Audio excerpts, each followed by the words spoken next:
नमस्कार, welcome to career 247। मैं हूँ प्रशांत धवन। और अगर आप मुझसे यहाँ पर ये पूछ रहे हैं कि सर ये मेसी को क्या हो गया, वेल ये मेसी नहीं है ना रोनाल्डो है, ये हमारे देश की जनता है जो बहुत गुस्सा है आज के समय, क्योंकि कोलकाता के इवेंट में जो इनको प्रॉमिस किया गया था वो नहीं मिला। जब लियोनेल मेसी को देखने आई इतनी बड़ी जनता, मेसी को नहीं देख पाई। मेसी बस 10 मिनट तक ग्राउंड पे रहे और उसके बाद चले गए।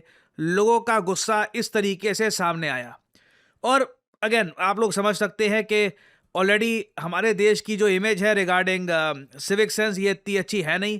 अब जो ये दृश्य आ रहे हैं यहाँ पर जो दुनिया भर में ऑब्वियसली वायरल होने वाले हैं, क्योंकि Lionel Messi is one of the most famous people in the world right now. उनकी सोशल मीडिया प्रेजेंस बहुत स्ट्रांग है। जहाँ भी वो जाते हैं न्यूज़ बनती है। और साउथ अमेरिका में तो देखिए बहुत ही बड़ी न्यूज़ बनने वाली है कि जी लियोनेल मेसी इंडिया गए और यहाँ पर ये हो गया। तो जो स्टीरियोटाइप्स बने होते हैं हमारे देश के बारे में, हमने उन स्टीरियोटाइप्स को तोड़ा नहीं है, उल्टा काफ़ी जगह रीइंफोर्स ही हो गया होगा। And it is very very sad. Situation इतनी ख़राब हो गई थी कि वेस्ट बंगाल की जो चीफ मिनिस्टर है ममता बनर्जी, इनको भी बोलना पड़ा आई एम सॉरी मेसी। ये इधर आप देख पाएंगे ममता बनर्जी कह रही हैं कि ये खुद बहुत ज़्यादा डिस्टर्ब्ड हैं और ये शॉक्ड हैं by the mismanagement witnessed at the salt lake stadium. देखिए मैं कहूँगा हर तरफ से ये एक बहुत बड़ा फेलियर था।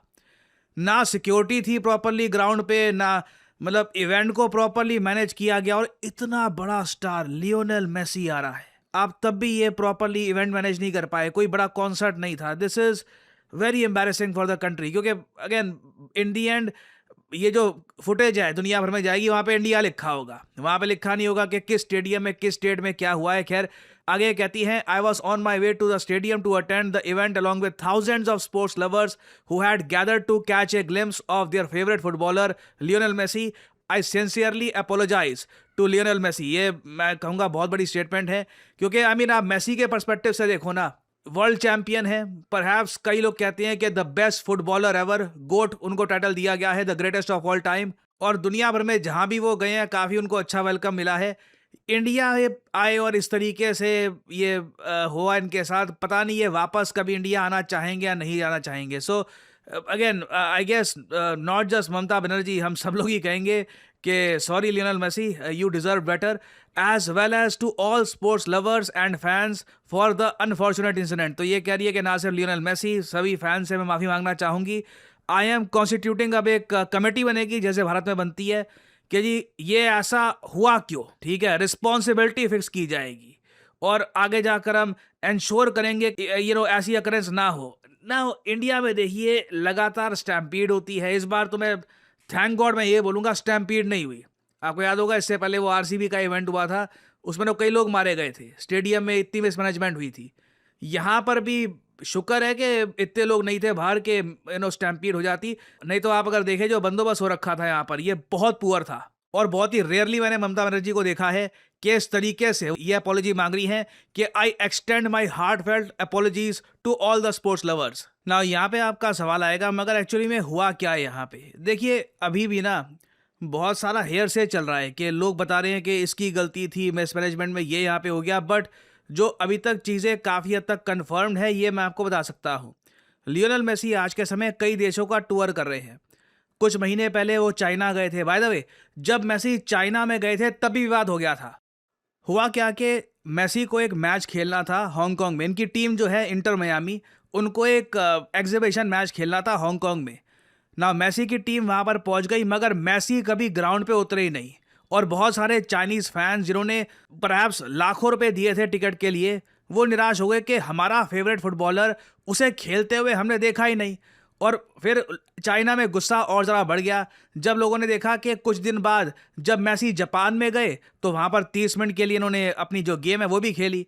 बाद में देखिए ये स्थिति इतनी ख़राब हो गई चाइना में ना, सोशल मीडिया में लोगों ने इतना गुस्सा दिखाया कि लगता है ये पॉलिटिकल है। लगता है कि मेसी आज के समय यूएसए की लीग में खेलते हैं ना, तो कुछ ना कुछ इन्होंने यहाँ पर मैसेज सेंड किया चाइना को। उसके बाद लियोनेल मेसी को ना एक ऑफिशियल एक्सप्लेनेशन वीडियो रिलीज करनी पड़ी। इधर आप देख पाओगे ग्लोबल टाइम्स के जो जर्नलिस्ट हैं वो कह रहे हैं कि मेसी ने 2 मिनट की एक वीडियो पोस्ट करी थी, ये चाइनीज सोशल मीडिया में पोस्ट करी गई थी और ये कहा था कि कोई पॉलिटिकल कारण की वजह से मैंने चाइना में नहीं खेला, मैं बस रेडी नहीं था उस वक्त मैच के लिए, बस यहाँ पर ये बात बोली। इधर आप देख पाओगे I have heard many things that are said after the game in Hong Kong, और ये यहाँ पे आप कहोगे कि मैं चाइना के लोगों को बोलना चाहूँगा कि बड़ा पुराना मेरा रिलेशन है चाइना के साथ। तो बेसिकली यहाँ पे आप समझ पाओगे भारत और चाइना के लोगों ने किस तरीके से अपना गुस्सा प्रकट किया है। मैसी से गुस्सा चाइना के लोग भी थे, मगर चाइना में ना ये दृश्य देखने को नहीं मिले। ये जरा देख पाओगे, ये सब ये जो हुआ है स्टेडियम में, ये मैसी नहीं है, अगेन कोई फैन है, बस शर्ट पहनी हुई है मैसी की। अब एक बार को आप कहोगे कि अच्छा ठीक है, चाइना का तो समझ में आ गया कि उनको लगता रहा कि चाइना में मैसी खेलने के लिए आएंगे, मैसी खेले नहीं। मगर यहाँ पे लोग गुस्सा क्यों है, ये क्यों इस तरीके से तोड़फोड़ की जा रही है? देखिए, जो टिकट है ना इस पूरे इवेंट की बहुत महंगी थी, लोगों ने 12-12 हज़ार रुपये दिए हैं। कई लोग लंबी लाइनों में लगकर यहाँ पर पहुंचे हैं। कई जो वीआईपीज थे वो तो बताया जा रहा है कि एक फोटो के लिए 10-10 लाख रुपए दिए उन लोगों ने। बट लियोनेल मेसी जब पहुंचे ना, बहुत लिमिटेड टाइम के लिए आए थे ये ग्राउंड पे, और दिख रहा था कि जो पॉलिटिशियंस हैं बस वही अपनी फोटो खिंचवा रहे हैं उनके साथ। कोई अपना करीबी खड़ा कर दिया, अपनी बीवी को खड़ा कर दिया, अपनी किसी मतलब बेटे को खड़ा कर दिया। आम जनता को देखने का मौका ही नहीं मिला अब इनके फेवरेट फुटबॉलर लियोनेल मेसी को। और जहाँ तक मैं मेसी का देख चुका हूँ, बहुत ही प्राइवेट इंसान है और जो इनका मन होता है वो करते हैं। चाइना में भी मन नहीं किया खेलने का, नहीं खेले, ठीक है, बाद में बोल दिया कि कोई पॉलिटिकल नहीं था। जापान में मन किया खेलने का तो खेल लिए। यहाँ पे परहैप्स जिस तरीके से नेता उनको खींच रहे थे कि मेरे साथ फोटो खींचो, मेरे साथ फोटो खींचो, एक बार को परहैप्स मेसी की सिक्योरिटी ने भी उनको हिंट दे दिया होगा कि इट्स टाइम टू लीव, और within a few minutes Messi चले गए। और ऑब्वियसली इससे जनता तो फील करेगी कि मेरे 12,000 रुपये कहाँ गए। मतलब खेलने तो दूर की बात है, मैं देख तो लेता अपने फेवरेट फुटबॉलर को ना। पर्सनली आप अगर मुझसे पूछे क्या ये सब होने के बाद भी ये तोड़फोड़ करना ठीक है, ये सब करना ठीक है, यहीं पे बात आती है दोनों कंट्रीज की। चाइना के लोगों ने सोशल मीडिया पे और तरीके से गैदर होके, इकट्ठा होकर एज ए ग्रुप प्रोटेस्ट किया। कुछ आग नहीं लगी, कुछ दुनिया भर में वो नहीं बनी ये हेडलाइंस के चाइना इज़ वेरी अनसेफ। यहाँ पे तो क्या मतलब सिविक सेंस है इन लोगों की। तो यही फ़र्क है, वहाँ पे चाइना की अथॉरिटी ने मामला संभाल लिया। कुछ लोगों ने बोतलें फेंकी होंगी, खाली बोतलें फेंक ली, वो हर जगह ही काफ़ी हद तक देखने को मिलता है। बट जो इंडिया में हुआ है ना, दिस इज़ सैड। जो हमारी इवेंचुअल एक आप कह लीजिए हमारा एक एम है कि हमारे देश में हम लोग बड़े बड़े इवेंट होस्ट करें, आगे जाकर फीफा के बड़े इवेंट होस्ट करें, उसको लेकर बहुत ही बड़ा क्वेश्चन मार्क आ जाएगा। आगे जाकर कई बड़े फुटबॉलर कहेंगे कि अगर मेसी के साथ ये ऐसे हुआ है तो कल को रोनाल्डो यहाँ पे चले गए, एम्बाप्पे आ गए वगैरह, तो वहाँ पे क्या होगा। खैर, मेसी के लिए एक बहुत ही स्पेशल चीज़ करी है कोलकाता ने, वो ये है कि लियोनेल मेसी की सबसे बड़ा जो स्टैचू है ये यहाँ पर अनवील किया गया है। ये दुनिया में मेसी का इतना बड़ा स्टैचू, 70 फीट का स्टैचू, इनके खुद के देश अर्जेंटीना में भी नहीं मिलेगा। पता है क्यों नहीं मिलेगा? क्योंकि वो पैसा वो लोग खर्च करते हैं स्टेडियम बनाने में। तो खैर, आई मीन काफ़ी एक मेमोरेबल विजिट थी। बट एक क्वेश्चन यहाँ पे फिर से आ जाता है कि क्या हमारे देश में सिविक सेंस को लेकर हमें क्या एक गवर्नमेंट कैंपेन चाहिए? क्योंकि मैं तो अपनी तरफ से चलो बात कर लूँगा सिविक सेंस के बारे में। रिसेंटली आपको पता होगा वो हमने कॉन्टेस्ट भी किया है, कई लोगों ने सोशल मीडिया में सिविक सेंस के बारे में उससे लिखा भी था, लाखों की उससे रीच गई है। कई लोगों ने उसको पढ़ा भी होगा उन कमेंट्स को अबाउट सिविक सेंस। हम कल या मोस्ट प्रॉब्ली परसों जो विनर्स हैं वो भी अनाउंस कर देंगे। But I mean in the and हम इंडियंस को ये बात प्रॉपरली एंड मास समझाने में कि आपको लॉ की कदर करनी है, आपको गुस्सा आ रहा है तो इसका मतलब ये नहीं है कि चीर फाड़ शुरू हो जाएगी। ये समझाना बहुत इंपॉर्टेंट है। लॉ की इज्जत करना, रूल्स की इज्जत करना, this is the basis of civic sense. ये करना बहुत इंपॉर्टेंट है। नहीं तो इंडिया में देखो, कहने को हम इकोनॉमी तो बन जाएंगे, 5 ट्रिलियन 6 ट्रिलियन जो पर कैपिटा जीडीपी है ये भी बढ़ती रहेगी, मगर जो एक थर्ड वर्ल्ड का टैग दे रखा है ना यूरोपियंस ने हमको, वो हटाने में बहुत दिक्कत आएगी। वो कहेंगे ठीक है वैसे तो इकोनॉमी स्ट्रांग है, लियोनेल मेसी को लेकर तो आए, उसके आगे क्या हुआ। तो this is a lesson for all of us and hopefully आगे जाकर इन द फ्यूचर ऐसे नहीं होगा।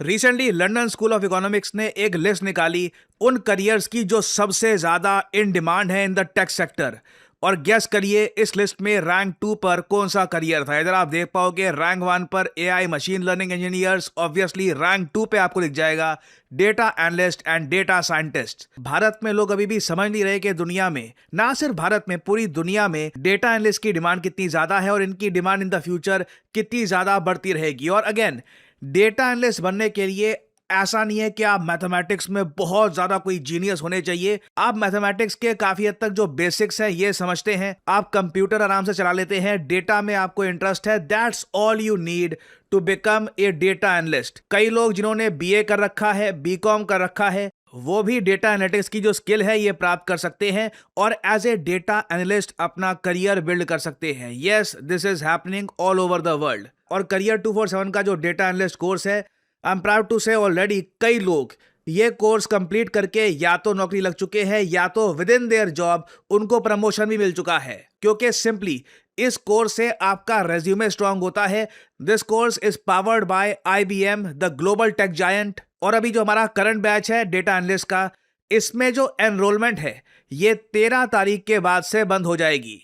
जी हाँ, 13 तारीख मध्य रात्रि ये आखिरी दिन है इस बैच की एनरोलमेंट का। उसके बाद लंबे समय तक यहाँ पे हम नई एनरोलमेंट्स नहीं करेंगे, क्योंकि एक सर्टेन नंबर ऑफ स्टूडेंट्स ही रखते हैं हम बैच में, क्योंकि क्लासेस यहाँ पर लाइव होती हैं and we want to make sure that all the learners get proper access to the educators. So एक बहुत अच्छी अपॉर्चुनिटी है आपके पास if you want to enrol in Career 247 data analyst course. इस वीडियो के कमेंट सेक्शन में जाइए या फिर डिस्क्रिप्शन सेक्शन में जाइए, वहाँ पे आपको ये लिंक मिल जाएगा। लिंक पर करिए क्लिक, यहाँ पे अपना नाम डालिए, email ID, number, discount code obviously यहाँ पर डालिए PG10, ताकि आपको डिस्काउंटेड प्राइस में ये कोड ऑफर हो और करियर 247 की तरफ से आपको कॉल आएगा, आप ये कोर्स कर सकते हैं purchase. The whole process is very smooth and very easy और आपकी लाइव क्लासेज शुरू हो जाएंगी।